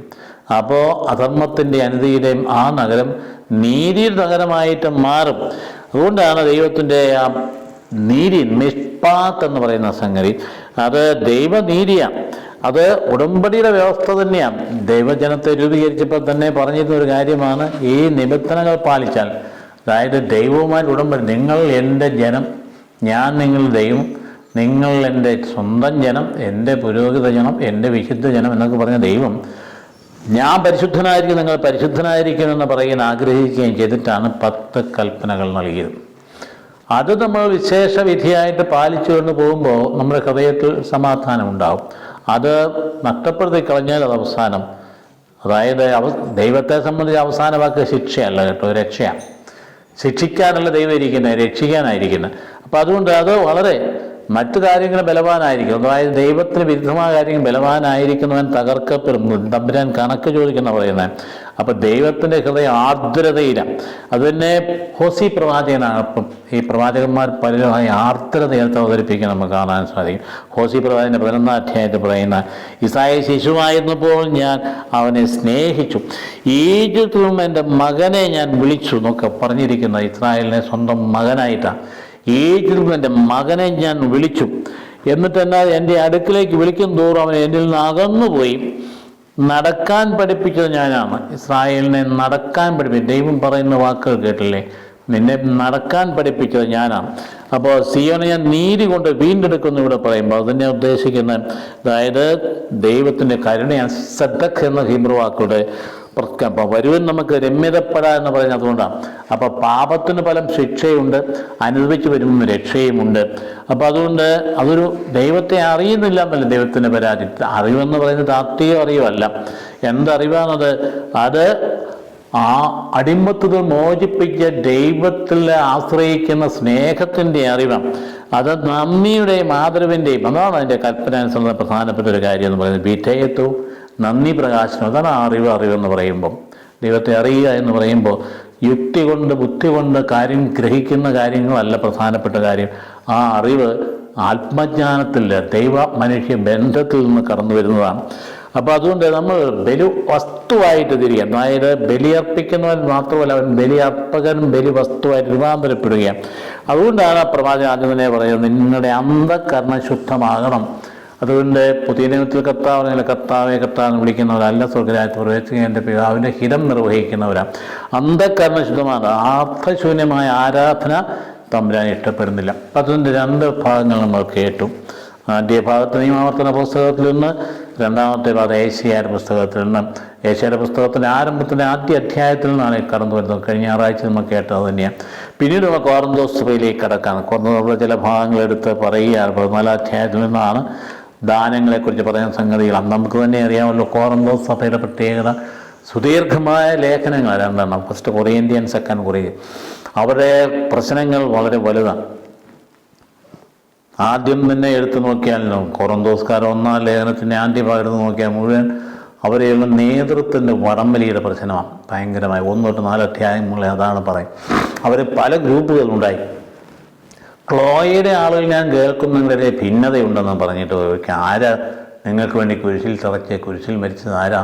അയാൾക്ക് എപ്പയാണോ അതോ പൗലോയാണോ അതോ അപ്പോളോയാണോ എന്നൊക്കെ ചോദിച്ചുകൊണ്ട് വളരെ കൃത്യമായിട്ട് ശകാരിച്ചുകൊണ്ട് കർത്താവിലേക്ക് ശ്രദ്ധ കേന്ദ്രീകരിക്കുക. നേതൃത്വത്തിൻ്റെ എല്ലാ വടംവലികളും ഈശോമിശിഹായുടെ കുരിശിലാണ് അവസാനിക്കുന്നത്. എവിടെയാണ് കണ്ടെത്തേണ്ടത്? ഞാൻ എൻ്റെ കർത്താവിൻ്റെ കുരിശിലെല്ലാം മറ്റൊന്നിന് അഭിമാനം കൊള്ളുകയില്ല എന്ന് പറയുന്ന ഭാഗം അവസാനിക്കുന്നതെന്ന് ഞാൻ വടിയെടുത്തുകൊണ്ട് വന്നോ നിങ്ങളുടെ അടുത്തേക്ക് വരിക. ഒരു അപ്പൻ്റെ ഭാവത്തിൽ പുസ്തകം സംസാരിക്കുന്നത് തുടർന്ന് കോറിന്തോസ് സഭയിൽ നിലനിന്നിരുന്നത് ഞാൻ നേരത്തെ സൂചിപ്പിക്കുന്ന അപ്പോളിറ്റസ് എന്ന് പറയുന്ന ആ ലൈംഗിക ദേവതയുടെ നാമത്തിലുള്ള ക്ഷേത്രത്തിൽ ആരാധന ആളുകളെ അവരാണ് കൂടുതലും ഈ വിശ്വാസം മുതലുള്ളത്. അപ്പോൾ അതുകൊണ്ട് ചിലപ്പോഴൊക്കെ പഴയ ജീവിത രീതിയിലേക്ക് തിരിച്ചു പോകുന്നതിനെക്കുറിച്ചാണ് 5-ാം അധ്യായത്തിൻ്റെ ആദ്യ ഭാഗത്തിൽ പറഞ്ഞത്. വിജാതരുടെ ഇടയിൽ പോലും ഇല്ലാത്ത അധാർമികത നിങ്ങളുടെ ഇടയിൽ നിലനിൽക്കുന്നു എന്ന് പറയുന്നത്. പിന്നീട് എടുത്ത് വായിച്ച് നോക്കുകയും പിന്നീടാണ് 6-ാം അധ്യായത്തിൽ വിജാതീയ കോടതികൾ നിങ്ങളുടെ ഇടയിൽ ഇല്ലേ മൂപ്പന്മാർ നിങ്ങൾ പ്രശ്നങ്ങൾ തീർക്കാൻ? പിന്നെ നിങ്ങൾ കാര്യങ്ങൾ തീരുമാനിക്കുക വിജാതീയ കോടതിയിലാണെന്ന് ചോദിച്ചോട് വഴക്ക് പറയുന്ന കാര്യം, വ്യവഹാരങ്ങളെക്കുറിച്ച് പറയുന്ന കാര്യങ്ങൾ പറഞ്ഞതിന് ശേഷം ജീവിതാവസ്ഥയെക്കുറിച്ച് പറയുക. തൻ്റെ ബ്രഹ്മചര്യ ജീവിതത്തെക്കുറിച്ചും കന്യാത്വ ജീവിതത്തെക്കുറിച്ചും വിവാഹ ജീവിതത്തെക്കുറിച്ചും ഭംഗിയായിട്ട് പറയുന്ന ഭാഗമാണ് 7, പിന്നെ 8, 10 അധ്യായങ്ങൾ വിഗ്രഹം കൽപ്പിച്ച ഭക്ഷണത്തെക്കുറിച്ച് അത് ഭക്ഷിക്കാമോ വേണ്ടതെന്നുള്ളതിനെക്കുറിച്ച് വിശകലനമാണ്. 9-ാം അധ്യായത്തിൽ അദ്ദേഹം തൻ്റെ അപ്പസ്തോലിക പ്രവൃത്തി അംഗീകരിക്കുകയും ഡിഫെൻഡ് ചെയ്യുകയും ചെയ്യുന്നത്. അത് കഴിഞ്ഞാണ് 11ഉം 12ഉം അധ്യായം 11ലേക്ക് വരുമ്പോഴത്തേക്ക് ഈശോ മിശിഹ സ്ഥാപിച്ച പരിശുദ്ധമായ കുർബാനയെക്കുറിച്ച് കർത്താവിൻ്റെ വചനങ്ങൾ എടുത്തു പറഞ്ഞുകൊണ്ട് എനിക്ക് കൈമാറ്റപ്പെട്ട ഞാൻ നിങ്ങൾക്ക് തരുന്നു കർത്താവ് ഈശോ മിശിഹ ഒറ്റക്കിടക്കുന്ന രാത്രിയിൽ അപ്പമെടുത്ത് ആശീർവദിച്ച് മുറിച്ച് ശിഷ്യർക്ക് നൽകിക്കൊണ്ട് അരുളി ചെയ്ത് വാങ്ങി ഭക്ഷിക്കുമെന്ന് പറയുന്ന ഭാഗം പറഞ്ഞതിന് തുടർന്നാണ് 12ാം അധ്യായം വരുമ്പോഴത്തേക്കും വ്യത്യസ്ത ദാനങ്ങളെക്കുറിച്ച് ദാനങ്ങളെല്ലാം പറഞ്ഞിട്ട് 12ഉം 14 അധ്യായങ്ങൾ ഈ ദാനങ്ങൾ വിവരിക്കുന്ന നടുവിൽ സ്നേഹഗീത 13-ാം അധ്യായം എല്ലാത്തിനും പരമോത്കൃഷ്ടമായിരിച്ച സ്നേഹമാണ്. വിശ്വാസം, പ്രത്യാശ, സ്നേഹം, നിലനിൽക്കുന്ന സ്നേഹം എന്ന് പറയുന്നതിന് നടുക്ക് 2 അധ്യായങ്ങൾ, 12ൻ്റെയും 14ൻ്റെയും അധ്യായങ്ങൾ, ആത്മീയ വരങ്ങളെക്കുറിച്ചും ദാനങ്ങളെയും കുറിച്ച് പറയുന്ന 12-14 അധ്യായങ്ങൾ നടുവിൽ കൊണ്ട് ഈ സ്നേഹഗീത ഫിറ്റ് ചെയ്യണമെങ്കിൽ ഉദ്ദേശം എന്താണ്? എല്ലാ ദാനങ്ങളും സ്നേഹത്തിൽ വേണം അത് ആവിഷ്കരിക്കാനായിട്ട്, നിർവഹിപ്പെടാനായിട്ട്, അത് സഭയിലെ അഭിവൃദ്ധിക്കായിട്ട്, ഉത്കർഷത്തിനായിട്ട് വേണം വിനിയോഗിക്കണമെന്ന് പറഞ്ഞ് പഠിപ്പിക്കാൻ വേണ്ടി. അതുകൊണ്ട് അതിൽ 14 അധ്യായത്തിൻ്റെ 1 തൊട്ട് 19 വാക്യങ്ങൾ നമുക്ക് ലഭ്യമായിരുന്നു. നമുക്ക് ബാക്ക്ഗ്രൗണ്ട് പറയാവുന്ന പെട്ടെന്ന് മനസ്സിലായിത്തരും. കോറിന്തോസിലെ ഇപ്പം എത്രയോ വളരെ ഭംഗിയായിട്ട് ആ പുസ്തകം അവിടെ കാര്യങ്ങൾ ഡീൽ ചെയ്യുന്നു. എല്ലാവരും കോറിന്തോസിൽ തമ്മിൽ വലിയ പ്രശ്നങ്ങളൊക്കെ ഡീൽ ചെയ്യുന്നു. നല്ലൊരു അഡ്മിനിസ്ട്രേറ്ററുടെ, നല്ല ഒരു ഭരണകർത്താവിൻ്റെ മാതൃകയിലാണ്. സ്നേഹമായിരിക്കട്ടെ നിങ്ങളുടെ ലക്ഷ്യം എന്ന് പറഞ്ഞാൽ തുടങ്ങും. നിങ്ങളുടെ ലക്ഷ്യം. അതുകൊണ്ടാണ് സ്നേഹത്തിൻ്റെ ഗീത 13 അധ്യായത്തിൽ വന്നിരിക്കും. സ്നേഹമായിരിക്കണം നിങ്ങളുടെ ലക്ഷ്യം. അതേസമയം ആത്മീയ ദാനങ്ങൾക്കായി, പ്രത്യേകിച്ച് പ്രവചനപരത്തിനായി തീഷ്ണതയോടെ ആഗ്രഹിക്കാൻ ഭാഷാപരമുള്ളവൻ മനുഷ്യരോടല്ല ദൈവത്തോട് സംസാരിക്കുന്നത്. അവൻ പറയുന്നത് ആരും ഗ്രഹിക്കുന്നില്ല. 2 വരങ്ങളെക്കുറിച്ച് ഇതിനകത്ത് പറയാം. അതായത് അദ്ദേഹം ആഗ്രഹിക്കുന്ന എല്ലാവർക്കും പ്രവചനപരമുണ്ടായിരിക്കാൻ വേണ്ടി. പ്രവചനം എന്ന് പറഞ്ഞാൽ പ്രബോധനപരമാണ്, വചനപ്രഘോഷണപരമാണ്. ഈശോയുടെ വചനം പ്രഘോഷിക്കുന്ന പ്രവചനപരം എന്ന് പറയും. മനുഷ്യൻ ആത്മീയ ഉത്കർഷം നൽകുന്ന, ശക്തി പകരുന്ന, ജീവൻ പകരുന്ന. വചനം ചെന്ന് കഴിയുമ്പോഴേയും ഉണങ്ങിയതൊക്കെ വേറെ പച്ച പിടിക്കും, നശിച്ചു പോയതൊക്കെ ഉണർന്ന് എഴുന്നേറ്റ് വരും. അതുകൊണ്ട് അതിൻ്റെ വരം വേണ്ടി ആഗ്രഹിക്കാനാണ് പറഞ്ഞത്. അതേസമയത്ത് ഭാഷാപരം എന്ന് പറയുമ്പം ആ ഭാഷ ദൈവത്തോടുള്ള ബന്ധത്തിൽ ഒരു വ്യക്തിയിൽ നിന്ന് പുറപ്പെടുന്നത് അത് അദ്ദേഹത്തിന് മാത്രമേ മനസ്സിലാവുള്ളൂ. അതുകൊണ്ട് വ്യക്തിപരമായിട്ടാണ്. മറ്റുള്ളവർക്ക് അത് വ്യാഖ്യാനിക്കാൻ മനസ്സിലാക്കാൻ കഴിവില്ലാത്തതുകൊണ്ട് അവർക്ക് വലിയ പ്രയോജനം ഉണ്ടാവില്ല. അതുകൊണ്ട് താരതമ്യം ചെയ്ത് പറയാം, അദ്ദേഹം നിഷേധിക്കുന്നില്ല, ഭാഷാപരത്തിൽ നിഷേധിക്കുന്നില്ല. പക്ഷേ അതിനെ നിയന്ത്രിക്കാൻ കഴിവുള്ളവനായിരിക്കും. അതുകൊണ്ട് അവൻ ആത്മാവിൽ പ്രചോദിതനായ രഹസ്യങ്ങളെയൊക്കെ സംസാരിക്കും. നേരെ മറിച്ച് പ്രവചിക്കുന്നവൻ മനുഷ്യനോട് സംസാരിക്കും. വ്യത്യാസം. ആത്മാവിൽ പ്രചോദനായിട്ട് അവൻ സംസാരിക്കുന്ന രഹസ്യങ്ങളെക്കുറിച്ച്, പക്ഷേ അത് മറ്റുള്ളവർക്ക് മനസ്സിലാകുന്നില്ല. അതായത് പ്രവചിക്കുന്നവനായിട്ട് മനുഷ്യർ സംസാരിക്കും. അത് അവന് ഉത്കർഷത്തിനും പ്രോത്സാഹനത്തിനും ആശ്വാസത്തിനും ഉപകരിക്കുകയും ചെയ്യണം. അതാണ് വചനപ്രബോധന ഫലം. എന്തിനാണ്? ഉത്കർഷത്തിന്, പ്രോത്സാഹനത്തിന്, ആശ്വാസം. നമുക്ക് സമാധാനം കിട്ടുന്നത് എവിടെ നിന്നാണ്? നല്ല വചനപ്രബോധനം കേട്ട് കഴിയുമ്പം എൻ്റെ മനസ്സിന് സമാധാനമാകുന്നില്ലേ? ആലോചിച്ച് നോക്കി. കർത്താവിൻ്റെ വചനം വന്ന് പതിഞ്ഞു കഴിയുമ്പോൾ നമ്മുടെ എല്ലാം അങ്ങ് മറന്നു പോകുന്നില്ലേ? വളരെ നിരാശയിൽ കഴിഞ്ഞു കൂടിയിട്ട് വഴിവിട്ട ജീവിതത്തിലൂടെ പോകുന്ന അവസരത്തിൽ പോയി എവിടുന്നെങ്കിലും വചനപ്രകോപനം കേട്ട് കഴിയുമ്പോൾ അത് ഹൃദയത്തിൽ വന്ന് മതിച്ചിട്ട് രാത്രി നമ്മൾ കിടന്നുറങ്ങുന്ന വചനം നമ്മളെ ശരിക്കും രൂപപ്പെടുത്തി മാറ്റിയെടുക്കില്ലേ? എത്രയോ സംഭവങ്ങൾ അങ്ങനെ ഉണ്ടായിട്ടുണ്ട്. അതുകൊണ്ട് വചനപ്രബോധന പ്രസക്തി ഒരിക്കലും കുറയുന്നില്ല. പറയാനായിട്ട് ആൾ വേണം. അപ്പോസ്തലൻ പറയുന്ന പോലെ അയക്കപ്പെടാതിങ്ങനെ പ്രസംഗിക്കാതെ എങ്ങനെ ആളുകൾ മാനസാന്തരപ്പെടും? അതുകൊണ്ട് പ്രസംഗിക്കപ്പെടണം വചനം പറയുമ്പോൾ. അപ്പോസ്തലൻ മുമ്പ് തന്നെ പ്രവാചകനോട് തന്നെ ഏശയ്യായോട് തന്നെ പറഞ്ഞ 55 അധ്യായത്തിൽ എൻ്റെ ആത്മങ്ങളിൽ നിന്ന് പുറപ്പെടുന്ന ഒരു വചനവും ഫലമില്ലാതെ തിരിച്ചു വരികയില്ല എന്ന്. അപ്പോൾ അതുകൊണ്ട് വളരെ ഗൗരവമായിട്ട് ഈ അദ്ദേഹം പ്രവചനപരത്തെക്കുറിച്ച് പറയുന്നത്. അതുകൊണ്ട് ഭാഷാപരത്തോടെ സംസാരിക്കണം. തനിക്ക് തന്നെ അഭിവൃദ്ധി വരുത്തുന്നു പ്രവാചകപരമായിട്ട് സഭയ്ക്കും. അതുകൊണ്ട് നിങ്ങളെന്തായുണ്ട്? നിങ്ങൾ വാസ്തവത്തിൽ നിങ്ങൾക്ക് ഇത് രണ്ടും വേണം. പക്ഷേ അതിവർണ്ണ ചെയ്യാൻ ആളില്ല. നിങ്ങളെല്ലാവരും ഭാഷാപരത്ത് സംസാരിക്കണം ഞാൻ ആഗ്രഹിക്കുന്നൊക്കെയുണ്ട്. എന്നാൽ നിങ്ങൾ പ്രവചിക്കുകയാണെങ്കിൽ അതാണ് കൂടുതൽ ഉത്തമം. ഞാൻ ഈ പറഞ്ഞതുപോലെ അതായത് പ്രവചനം മറ്റുള്ളവർക്ക് ഫലം ചെയ്യുന്ന കാര്യമാണ്. ആത്മഹത്യം പോകുന്നതിനെ പിടിച്ചു നിർത്തുന്നതാണ്. ആത്മഹത്യക്ക് പോകുന്നതിൻ്റെ ചെവിയിൽ എവിടെന്തെങ്കിലും ഇത് വചനം കേട്ടാൽ മതി, അവൻ അന്നേരം ഒരു തിരിയും. കാരണം ജീവൻ നൽകുന്നതാണ് വചനം എന്ന് പറയും. അപ്പം അതുകൊണ്ട് ഞാൻ ആഗ്രഹിക്കുന്നത്, എന്നാൽ നിങ്ങൾ പ്രവചിക്കുന്നുവെങ്കിൽ അതാണ് കൂടുതൽ ഉത്തമം. ഭാഷാപരമുള്ള വാക്കുകൾ സഭയുടെ ഉത്കർഷത്തിനാകുമ്പോൾ ആരെങ്കിലും വ്യാഖ്യാനിക്കുന്നില്ലെങ്കിൽ പ്രവാചകനാണ് അവനേക്കാൾ വലിയവൻ എന്നത് അവിടെ പറയും. അപ്പോൾ താരതമ്യം ചെയ്ത് പറയാം, സഹോദരൻ ഞാൻ ഭാഷാപരത്തോടെ സംസാരിച്ചുകൊണ്ട് നിങ്ങളുടെ അടുക്കിലേക്ക് വരികയും എന്തെങ്കിലും വെളിപാട് വിജ്ഞാനമോ പ്രവചന പ്രബോധനമോ നൽകാൻ സാധിക്കാതിരിക്കുകയും ചെയ്യാൻ നിങ്ങൾക്ക് എന്താ പ്രയോജനം? ഭാഷാവചനം പറഞ്ഞുകൊണ്ടിരുന്നിട്ട് എന്താ പ്രയോജനം? അതുകൊണ്ട് വീണ, കുഴൽ മുതലായ അചേതനങ്ങളായ സംഗീത ഉപകരണങ്ങൾ പോലും വ്യതിരിക്തമായ ശ്രുതി പുറപ്പെടുവിക്കുന്നില്ലെങ്കിൽ അവ കൊണ്ട് ആ സ്വരങ്ങൾ കൊണ്ട് തിരിച്ചറിയാൻ എങ്ങനെ സാധിക്കും? അതുപോലെ തന്നെയല്ലേ വളരെ ഗൗരവമായി കാഹളധ്വനി അസ്പഷ്ടമാണ് എങ്കിൽ ആരെങ്കിലും യുദ്ധത്തിന് തയ്യാറാകുമോ? അതുപോലെ തന്നെയാണ് നിങ്ങളുടെ കാര്യം. അതുകൊണ്ട് വ്യക്തത വേണം. വിശ്വാസകാര്യത്തിൽ, വചനപ്രബോധന കാര്യത്തിൽ വ്യക്തത വേണം. നമ്മുടെ വിശ്വാസത്തിന് അവ്യക്തതയൊന്നുമില്ല സഹോദരങ്ങളെ. വളരെ ക്ലിയറാണ്, വളരെ കൃത്യമാണ്.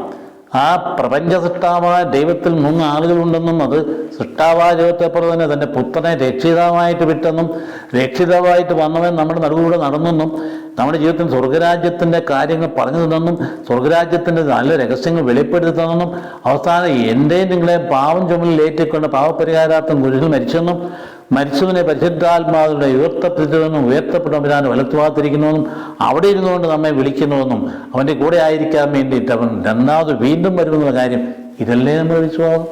അത് അവ്യക്തത എവിടെയായിരിക്കുന്നു? ഒരവ്യക്തതയുമില്ല. വിശ്വാസവുമായി നമ്മൾ ചേർ അവ്യക്തത. വിശ്വാസം ഇല്ലാത്തതുകൊണ്ട് ഇതെല്ലാം പിന്നെ സംശയമായി. വിശ്വാസമുള്ള ഒരവ്യക്തതയുമില്ല. അതുകൊണ്ട് ഭാഷാപരം കൊണ്ട് അധ്യായം സംസാരിച്ചാൽ ആർക്ക് എന്ത് മനസ്സിലാകും? വായിനോടായിരിക്കും സംസാരിക്കുക. അർത്ഥമുള്ള അനേകം ശബ്ദങ്ങൾ ലോകത്തുണ്ട്. എന്നാൽ ഭാഷയുടെ അർത്ഥം ഞാൻ ഗ്രഹിക്കുന്നില്ലെങ്കിൽ സംസാരിക്കുന്നവന് ഞാനും അവനും അന്യമായിരിക്കും. നിങ്ങളുടെ കാര്യം അങ്ങനെ തന്നെ പറയുകൊണ്ട് ആ ഭാഗത്തൊക്കെ നിഷേധിക്കുകയല്ല, അടച്ചക്ഷേപിക്കുകയൊന്നല്ല ചെയ്യുന്നത്. നിയന്ത്രണ വിധേയമായിരിക്കണം. പ്രവചനപരത്തിനുള്ള പ്രാധാന്യം നൽകണം. നിങ്ങൾ ആത്മീയ കാര്യങ്ങൾ ഉത്സുകരായിരിക്കുന്നതുകൊണ്ട് സഭയുടെ ഉത്കർഷത്തിനായിട്ട് യത്നിക്കാനാണ് പറയും. അതായത് നിങ്ങളുടെ ആത്മീയത നിങ്ങളിൽ തന്നെ തളച്ചിടാനുള്ളതല്ല.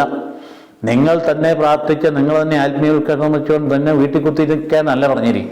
നിങ്ങൾ സഭയുടെ കൂട്ടായ്മയെ ചേർന്നുകൊണ്ട് അതിൻ്റെ ഉത്കർഷത്തിനായി യത്നിക്കണമെന്ന് പറഞ്ഞിരിക്കുന്നത്. അതിനാൽ ഭാഷാപരത്തോടെ, അതായത് സംസാരിക്കാൻ വ്യാഖ്യാനിക്കാനുള്ള കഴിവിനായിട്ട് കൂടെ പ്രാർത്ഥിക്കണം. ഭാഷ പറയുന്നവനെ അത് വ്യാഖ്യാന കഴിവിനായി.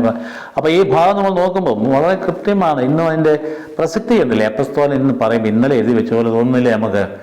ഇന്നും സഭയിൽ പറഞ്ഞ കാര്യങ്ങളെക്കുറിച്ച് പറയുന്നത് എല്ലാം കൂട്ടായ്മയോട് വലിയ പ്രാർത്ഥന, വലിയ ഉച്ചത്തിൽ, വലിയ നിലവിളിച്ച്, വലിയ വെല്ലുവിളിയൊക്കെ പറഞ്ഞു കഴിഞ്ഞിട്ട് പറയുന്ന കാര്യങ്ങളെക്കുറിച്ച് അവ്യക്തതയാണ് എങ്കിൽ എന്താ പ്രയോജനം? അവ്യക്തത മാത്രമല്ല, അത് ജീവിതത്തിൽ ഇല്ലെങ്കിലും. അപ്പോൾ അതുകൊണ്ട് വളരെ ഗൗരവമായാണ് ഭാഷാപരത്തേക്കും പ്രചനപരത്തേക്കുള്ള കാര്യം. അതിൻ്റെ കൂടുതൽ ഉത്തമമായ എന്തെന്ന് വളരെ ക്ലിയറായിട്ട് അപ്പസ്തോലൻ പറഞ്ഞു കഴിഞ്ഞിരിക്കുന്നു. അപ്പോൾ അതുകൊണ്ട് നമ്മൾ എന്താ ചെയ്യേണ്ടത്? നമ്മുടെ ജീവിതത്തിൽ വചനപ്രഘോഷണത്തിന്, വചനശ്രവണത്തിനും ആ പ്രബോധനത്തിനും കൂടുതൽ പ്രാധാന്യം നൽകേണ്ടതാണ് എന്ന കാര്യത്തിൽ സംശയരഹിതമായി നമുക്ക് മക്കളെയും പഠിപ്പിക്കാൻ കഴിയണം.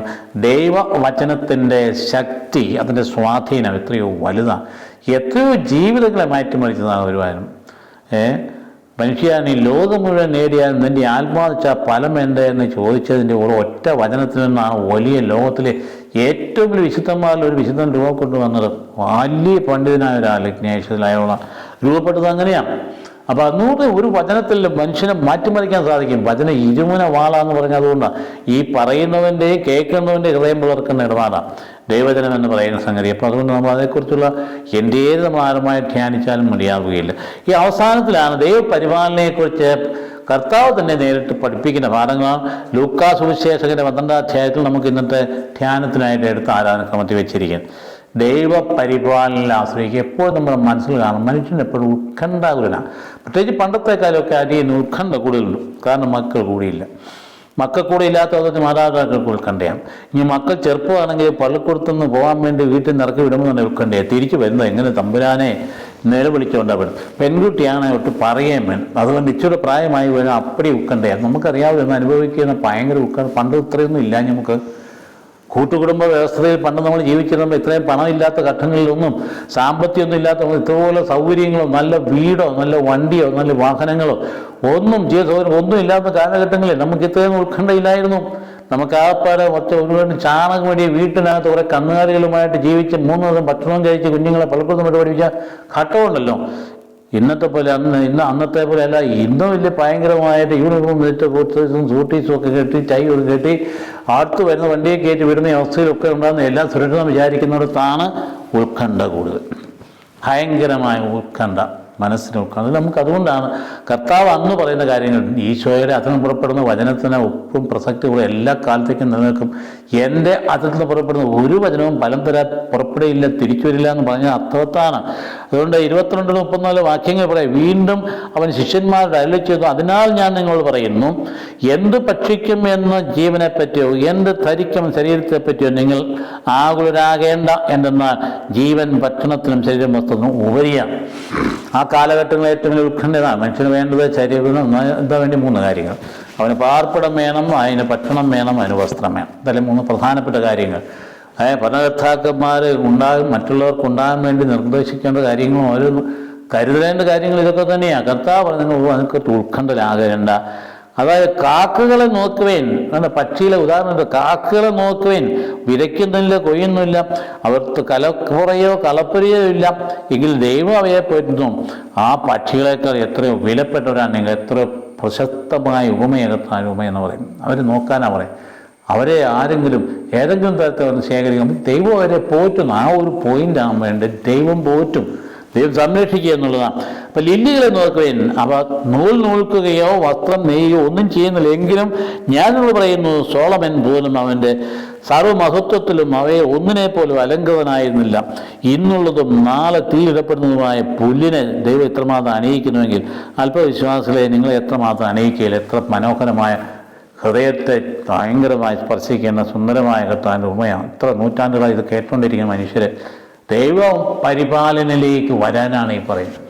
നീ അമിതമായി ഉത്കണ്ഠപ്പെട്ട് നടക്കരുതെന്നാണ് പറയും. എന്നിട്ട് വീണ്ടും പറഞ്ഞു, എന്താ കർത്താവ് അന്തോന്നാ എത്ര അണിയിക്കുന്ന പറഞ്ഞിട്ട് പറയുക, എന്ത് തിന്നുമെന്നോ എന്ത് കുടിക്കുമെന്നോ അന്വേഷിക്കേണ്ട, ആകുലചിത്തരാകുകയും വേണ്ട. ഈ ലോകത്തിലെ ജനതകളാണ് ഇവയെല്ലാം അന്വേഷിക്കാൻ നിങ്ങൾക്കതിന് ആവശ്യമാണ്. നിങ്ങളുടെ പിതാവിനറിയാം, ദൈവത്തിനറിയാം നിനക്ക് ആവശ്യമുള്ളതല്ലാന്ന് എന്ന് വിചാരിച്ച് നമ്മൾ ദൈവം ചെയ്തുകൊണ്ടിരിക്കണം. നമ്മൾ ചോദിക്കുകയും വേണം. ഹൃദയബന്ധം പാലിക്കണം പിതാവുമായിട്ട്. ഏറ്റവും പ്രധാനപ്പെട്ട കാര്യം, നിങ്ങൾ അവിടുത്തെ രാജ്യം അന്വേഷിക്കും, ഇവയെല്ലാം കൂട്ടിച്ചാൽ നിങ്ങൾക്ക് തരപ്പെടും. അതാണ് ഹൃദയബന്ധം എന്ന് പറയുന്നത്. അവിടുത്തെ രാജ്യം അന്വേഷിക്കുക എന്ന് പറഞ്ഞാൽ ആ ഹൃദയബന്ധത്തിൽ ജീവിക്കാനാണ് ദൈവരാജ്യം എന്ന് പറയും. അതുകൊണ്ട് ചെറിയ ആട്ടിൻകുട്ടിയെ ഭയപ്പെടേണ്ട. നോക്കിയാൽ സ്നേഹാർദ്രമായ സംഭാഷണമാണ്. ചെറിയ ആട്ടിൻകുട്ടിയെ ഭയപ്പെടേണ്ട. എന്തെന്നാൽ നിങ്ങൾക്ക് രാജ്യം നൽകാൻ പിതാവ് പ്രസാദിച്ചിരിക്കുന്നു. നിങ്ങളുടെ സമ്പത്ത് വിറ്റ് ദാനം ചെയ്യുവാൻ പഴവി പോകാത്ത പണസഞ്ചികൾ നിങ്ങൾ കരുതി വയ്ക്കുവാൻ. അതായത് അവിടെ പറയുമ്പോൾ നിങ്ങളുടെ സമ്പത്ത് വിറ്റ് ദാനമൊക്കെ കൊടുക്കാൻ വേണ്ടി നമുക്കത് ഭൗമികമായി തലത്തിൽ നിൽക്കുമ്പോൾ മനസ്സിലാവില്ല. നേരെ മറിച്ച് സ്വർഗോത്മകമായി ദൈവരാജ്യത്തിൻ്റെ ചിന്തകൾ ഉള്ളിലുള്ള ഒരു വ്യക്തിയെ സംബന്ധിച്ച് പെട്ടെന്ന് മനസ്സിലാവും. കാരണം ഇതാണ് ഏറ്റവും വിലപ്പെട്ട കാര്യം നമ്മൾ കൃത്യമായിട്ട് തന്നെ മനസ്സിലാവും. സമ്പത്ത് വിറ്റ് നീ ദരിദ്രർക്ക് ദാനം ചെയ്യാന്ന് പറയാൻ പെട്ടെന്ന് നമുക്കിങ്ങനെ മനസ്സിലാക്കാൻ പറ്റുക. അതേസമയത്ത് വളരെ പഴകിപ്പോകാത്ത സഞ്ചികൾ സൂക്ഷിക്കാൻ പറയും. ഇപ്പോൾ ഒടുങ്ങാത്ത നിങ്ങൾ ചെയ്ത് ഒടുങ്ങാത്ത നിധികൾ സ്വർഗത്തിൽ സംഭരിച്ച് വയ്ക്കുകയും അവിടെ കള്ളന്മാർ കടന്നു വരികയോ അല്ലെങ്കിൽ ചെറുകൾ നശിപ്പിക്കുകയില്ല. നിന്റെ നിശ്ചയം എവിടെ ഇരിക്കും അവിടെ നിങ്ങളുടെ ഹൃദയം ഇരിക്കുന്നു. സത്യമല്ലേ?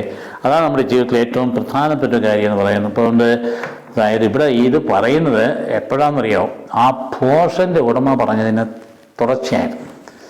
പോഷൻ്റെ ഉടമയില്ലേ, പോഷൻ്റെ ഉപമയില്ലേ, അദ്ദേഹം എന്താ പറഞ്ഞേ? അദ്ദേഹം ഇതുപോലെ സമ്പത്ത് ആർജിച്ച് വെച്ചിട്ട് കളപ്പുരയെ ചേർച്ച് വെച്ചിട്ട് അദ്ദേഹം സന്തോഷിച്ച് ആഹ്ലാദിച്ചെന്നതിന് രാത്രി കിടന്ന് പറയും, അയ്യോ ഞാൻ ഇത്രയും ഉണ്ട്, ഇനി എത്ര കാലത്ത് ജീവിക്കാൻ എനിക്ക് വകയുണ്ട്, ഞാൻ കളപ്പുറയെല്ലാം പൊളിച്ച് പണിയും എന്നൊക്കെ പറഞ്ഞുകൊണ്ട്. അപ്പം ദൈവം ചോദിക്കുക, വിധിയായ മനുഷ്യ, ഇന്ന് നിൻ്റെ ആത്മാവിനെ തിരിച്ചു വിളിച്ചാൽ നീ ഉണ്ടാക്കിയ സമ്പത്ത് ആർക്കു വേണ്ടിയിട്ടാണ് എന്നല്ലേ ചോദിച്ചത്? അതിൻ്റെ തുടർച്ചയാണ്. വളരെ കൃത്യമായിട്ട് അതിൻ്റെ വിശദീകരണം എന്ന് വേണമെങ്കിൽ പറയാം. അതുകൊണ്ടാണ് ആ മനോഭാവത്തിനാണ് ആകുലചിത്തരാവേണ്ടെന്ന് പറയാം. കർത്താവ് മനോഭാവത്തെയാണ് കൂടുതൽ ശ്രദ്ധിക്കുന്നത്. അപ്പോൾ സമർത്ഥമായ വിളവുണ്ടായി കഴിയുമ്പോൾ മനോഭാവം ഉണ്ടായിരുന്നു അഹന്തയുടേതായിരുന്നു. ഞാനെല്ലാം തികഞ്ഞിരിക്കുന്നു, എനിക്കൊന്നും ആവശ്യം, എനിക്കാരും ആശ്രയവും വേണ്ട, എനിക്കുള്ളതെല്ലാം ഉണ്ട് എന്ന് വിചാരിക്കുന്നവരെ മണ്ടത്തരവാ ചിന്ത കേട്ടോ. എനിക്ക് ആവശ്യത്തിന് പണമുണ്ട്, എനിക്ക് സൗകര്യങ്ങളുണ്ട്, ബാങ്കിൽ അക്കൗണ്ട് ഉണ്ട്, എനിക്ക് നല്ല വീടുണ്ട്, എനിക്ക് വാഹനങ്ങളുണ്ട്, നല്ല ലക്സൂറിയസ് വണ്ടികളുണ്ട്, ഇതെല്ലാം ഉണ്ടെന്ന് വിചാരിക്കുന്നത് ഓർത്തുകൊള്ളണേ. അഹങ്കരിക്കരുത്. കാരണം ഇന്ന് രാത്രിയും നിൻ്റെ ആത്മാവിനെ എത്രയോ പേർക്ക് അനുഭവമുണ്ട്. തിരിച്ചു വിളിച്ചാൽ നീ ഉണ്ടാക്കി ആർക്ക് വേണ്ടിയിട്ടാന്നുള്ള ചിന്ത ഹൃദയത്തെ മതിക്കേണ്ടതല്ലേ? അപ്പം അതുകൊണ്ട് നമുക്കങ്ങനെ ഒരു വീണ്ടും വിചാരമില്ലാത്തത് കൊണ്ടാണ് കൃത്യമായിട്ട് ഈ സത്യങ്ങൾ പഠിപ്പിക്കാനും പഠിച്ചു വെക്കാനും ഹൃദയത്തിൽ സൂക്ഷിക്കാനും കർത്താവ് നമുക്ക് സ്വന്തമായിട്ടുള്ളപ്പോൾ അതനുസരിച്ച് ജീവിതത്തെ ക്രമീകരിച്ച് പരിപാലനയ്ക്ക് വിധേയമാക്കേണ്ടതല്ലേ നമ്മൾ? അതുകൊണ്ട് ദൈവത്തിൽ ആശ്രയിക്കണം, പരിപാലനയെ ആശ്രയിക്കണം. കരുണയാണ് ദൈവം, അവിടെ സൗമ്യതയാണ് ദൈവം. അപ്പം അതുകൊണ്ട് ജീവനെ, അതാണ് ഏറ്റവും പ്രധാനപ്പെട്ടത്, അതാണ് ലക്ഷ്യം വയ്ക്കേണ്ടത്, ദൈവരാജ്യവും ജീവനും. അതുകൊണ്ട് ദൈവത്തിനറിയാൻ നിനക്ക് എന്താ വേണ്ടതെന്നുള്ള ഒരു കാര്യം. അതുകൊണ്ട് വളരെ ആകുലത ഇല്ലാത്ത ഒരു ജീവിതം, ആകുലതകളെ ദൈവത്തിന് ഏൽപ്പിക്കുക. പത്രോസ്ലിയ പറയുന്നുണ്ട് മനോഹരമായി. പത്രോസിൻ്റെ 1-ാം ലേഖനത്തിൽ 5-ാം അധ്യായം 7-ാം വാക്യം. പത്രോസിൻ്റെ 1-ാം ലേഖനം 5-ാം അധ്യായം 7-ാം വാക്യത്തിൽ ദൈവത്തിൻ്റെ ശക്തമായ കരത്തിൻ കീഴിൽ നിങ്ങൾ താഴ്മയോടെ നിൽക്കുവേൻ, അവിടുന്ന് തക്ക സമയത്ത് നിങ്ങളെ ഉയർത്തിക്കൊള്ളും. നിങ്ങൾ ഉത്കണ്ഠകളെല്ലാം അവിടുത്തെ ഏൽപ്പിക്കുവേൻ.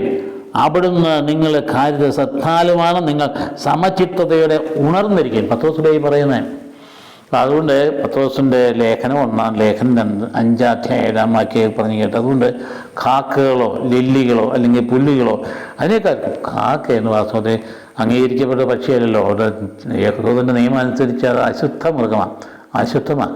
അതുപോലെ തന്നെ മറ്റേ വളരെ ക്ഷണികമായുള്ള സംഗതിയല്ലേ ലില്ലികൾ പുല്ലെന്ന് പറയുന്നത്. മനുഷ്യൻ ജഡമാണ് അതെന്നൊക്കെ പറയുന്ന ഭാഗം നമ്മൾ കേട്ടില്ല. എന്നെ മനുഷ്യൻ പുല്ലിനെ പോലെ തൃണമാണ്, മനുഷ്യൻ ദൃഢമാണ്. അതുകൊണ്ട് ആകുലതയെ അതൊരു ദോഷമാണ്. ആകുലത എന്ന് പറയുന്നത് നമുക്കുണ്ടാകാൻ പാടില്ല. അപ്പോൾ ആയുസിൻ്റെ അതുകൊണ്ട് നിനക്ക് എന്നാ ചെയ്യാൻ പറ്റുന്നത്? നീ ഉത്കണ്ഠപ്പെട്ടിരുന്നത് എൻ്റെ ആയുസിൻ്റെ 1 മുഴം കൂട്ടാൻ നിനക്ക് പറ്റുമോ എന്ന് കർത്താവ് നിങ്ങൾക്ക് പറ്റുകയാണ്. അപ്പോൾ അതുകൊണ്ട് നിയന്ത്രണം വിട്ട് ആകുലരാകരുത്. അവസാനം കർത്താവിൽ ചെന്ന് നിൽക്കണം, എല്ലാ ഭാരങ്ങളും അങ്ങോട്ട് ഏൽപ്പിക്കണം. അതുകൊണ്ട് ദൈവത്തിൻ്റെ അതായത് ഉത്കണ്ഠയുടെ ഏതൊരു പദം നേരെ ഓപ്പോസിറ്റ് ആയിട്ടുള്ളതാണ് ദൈവാശ്രയം എന്ന് പറയുന്നത്. ഉത്കണ്ഠ സ്വാഭാവികമായിട്ട് എല്ലാ മനുഷ്യർക്കും വരും. അയ്യോ ഞാൻ എന്നാ ചെയ്യും, കാര്യങ്ങളെല്ലാം നോക്കി എന്തെല്ലാം പ്രവർത്തിച്ച് എന്തെല്ലാം പൂർത്തീകരിച്ച് എന്തെല്ലാം അറിയാതെ ഉള്ളിൽ ഉത്കണ്ഠ വരും. ഉത്കണ്ഠ വന്ന് 1 മിനിറ്റ് കണ്ണടച്ച് ഞാനവൻ അങ്ങോട്ട് ഏൽപ്പിച്ച് കാണും. ദൈവത്തിൻ്റെ കരങ്ങൾ ഏൽപ്പിച്ച് കഴിയുമ്പോൾ നമുക്ക് മനസ്സമാധാനം. ദൈവപരിപാലനയിൽ അവരുടെ വസ്ത്രമൊക്കെ വെക്കാൻ പറയുമ്പോഴാണ് ലില്ലികളെ നോക്കാൻ പറഞ്ഞത്. ആ വസ്ത്രത്തെക്കുറിച്ച് നോക്കാൻ ലില്ലികൾ എത്ര മനോഹരമായ സ്ലേമവും പോലും അവൻ്റെ മകപ്രതാപത്തിൽ ഇത്രയും അണിയിക്കപ്പെട്ടിരുന്നില്ല എന്ന് പറയുമ്പോൾ അത് പുല്ലിനെ കൊണ്ട് ഇന്ന് പോകുന്ന നാളെ ജോബിൻ്റെ പുസ്തകത്തിൽ പറയും 8-ാം അധ്യായം തഴച്ച് വളരുമെങ്കിലും വെട്ടിയെടുക്കാതെ തന്നെ അവ മറ്റ് ചെടികളേക്കാൾ വേഗത ഉണങ്ങിപ്പോയി. ഞാൻ അങ്ങനെക്കുറിച്ച് പറയും, ജോബിൻ്റെ പുസ്തകത്തിലാണ് പറയും. അതുകൊണ്ട് വേറെ പറയുന്നുണ്ട്, ഏഷ്യ 40 പറയുന്നുണ്ട് മനുഷ്യനെക്കുറിച്ച് ജഡം തൃണം മാത്രം. ഏഷ്യ 40 6-8 വാക്യങ്ങൾ. ഏഷ്യ 40 6-8 വാക്യം 6-8 വാക്യങ്ങൾ. ജഡം തൃണം മാത്രം, അതിൻ്റെ സൗന്ദര്യം വയലിലെ പുഷ്പം പോലെ ക്ഷണികവും. പുല്ല് മാത്രം, മനുഷ്യൻ പുല്ലെന്ന് പറയാം, മനുഷ്യൻ പുല്ല് മാത്രം. പുല്ല് കരിയുന്നു, പുഷ്പം വാടുന്നു, ദൈവവചനം എന്നേക്കും നിലനിൽക്കുന്നു. പുഷ്പം വാടുന്നു, പുല്ല് കരിയുന്നു, ദൈവവചനം എന്നേക്കും നിലനിൽക്കുന്നു. അതുകൊണ്ട് കാക്കയ്ക്ക് അതിൻ്റെ ഭക്ഷണം, അതിൻ്റെ ലില്ലിക്കും അതിൻ്റെ എല്ലാം അതിൻ്റെ മനോഹാരിത ഒന്നുമല്ല ഏറ്റവും പ്രധാനപ്പെട്ട കാര്യം, ദൈവരാജ്യമാണ്. അപ്പോൾ അതുകൊണ്ട് നിങ്ങൾ ദുഃഖിക്കേണ്ട. കർത്താവ് ആഗ്രഹിക്കുന്നത് എന്താണ്? എബ്രായക്കാർ 13-ാം അധ്യായം 5-ാം വാക്യത്തിൽ പറയുന്നു, കർത്താവാണ് എൻ്റെ സഹായകൻ, ഞാൻ ഭയപ്പെടുകയില്ല. മനുഷ്യന് എന്നോട് എന്ത് ചെയ്യാൻ കഴിയുന്ന യോജിക്കാനാണ്. കർത്താവ് എൻ്റെ സഹായകനാണെങ്കിൽ മനുഷ്യനോട് എന്ത് ചെയ്യാനാണ്? അതായത് ഹെബ്രായക്കാർക്ക് ലേഖനത്തിൻ്റെ 13-ാം അധ്യായം 5-ാം വാക്യത്തിലാണ്. അതുകൊണ്ട് എന്നാ ചെയ്യുന്നു? നിയമാവർത്തന പുസ്തകത്തിൽ പറയുന്ന മോശ പറയുക, ജോഷുവയുടെ ശക്തനും ധീരരുമായിരിക്കുമേ, ഭയപ്പെടേണ്ട, അവരെ പ്രതി പരിഭ്രമിക്കുകയും വേണ്ട, എന്തെന്നാൽ നിങ്ങൾ ദൈവമായ കർത്താവ് നിങ്ങളുടെ കൂടെ വരുന്നുണ്ട്. ഇത് എടുത്ത് ആവർത്തിക്കുന്ന കേട്ടാൽ കഴിഞ്ഞ യുദ്ധകാലത്ത് അതായത് നെതന്യാഹു വേദപുസ്തകത്തിൽ കൈ പിടിച്ചുകൊണ്ട് പട്ടാളക്കാർ പറയുന്ന കേട്ടോ. ഇത് പറഞ്ഞു, ഇത് തന്നെ ഇതിന് വായിച്ചു കേൾപ്പിച്ചു. ശക്തരും ധീരരുമായിരിക്കുവേൻ, ഭയപ്പെടേണ്ട, അവരെ പരിഭ്രമിക്കുകയും വേണ്ട, എന്തെന്നാൽ ദൈവമായ കർത്താവാണ് നിങ്ങളുടെ കൂടെ വരുന്നതെന്നുള്ള ഭാവം വായിച്ചു കേൾക്കുന്നത് ഞാനത് കേട്ടു, നിങ്ങളും കേട്ട് കാണുകയില്ലേ. അപ്പം അതുകൊണ്ട് ഇങ്ങനെയുള്ളൊരു കാര്യമുണ്ട്, ശക്തനും ധീരനായിരിക്കാം. അതുകൊണ്ട് നിൻ്റെ ജീവിതം കർത്താവിന് പരമേൽപ്പിക്കണം. അപ്പോൾ വിശ്വാസം അർപ്പിക്കാൻ കർത്താവ് അവിടുന്നാണ് നിന്നെ നോക്കിക്കൊള്ളും. സങ്കീർത്തനത്തിൻ്റെ 37-ാം അധ്യായത്തിൽ 5-ാം വാക്യം തന്നെ പറയുന്നു, കർത്താവ് നിന്നെ നോക്കിക്കൊള്ളുമെന്ന്. അപ്പോൾ അതുകൊണ്ട് ചെറിയ ആട്ടിൻകൂട്ടമേന്ന് അവിടെ ചെറിയ സ്നേഹാർത്ഥനുമായി ഈശോയെ പറയും, ചെറിയ ആട്ടിൻകൂട്ടമേ അത് കർത്താവിൻ്റെ ഏറ്റവും പ്രിയപ്പെട്ട സ്വന്തമാണ്, സെഗൂലയാണ്, കർത്താവിൻ്റെ സ്വന്തമാണ്, കർത്താവിൻ്റെ മാറോട് ചേർത്ത് പിടിച്ചിരിക്കുന്നതാണ്. അതുകൊണ്ട് തള്ളയാട് സാവധാനത്തിൽ നടത്തും, അതിന് കുഞ്ഞാടുകളെ തന്നെ മാറോട് ചേർത്ത് കയ്യിലെടുക്കും. ഇതാണ് നല്ല ഇടയിൽ. അപ്പോൾ അതുകൊണ്ട് എന്ത് ചെയ്യണം? ആധിപത്യങ്ങളെയും അധികാരങ്ങളെയും അവൻ നിരായുധരാക്കി, അവൻ കുരിശിൽ അവയുടെ മേൽ വിജയം ആഘോഷിച്ചുകൊണ്ട് അവയെ പരസ്യമായി അവഹേളന പാത്രമാക്കിയെന്ന് പറയും.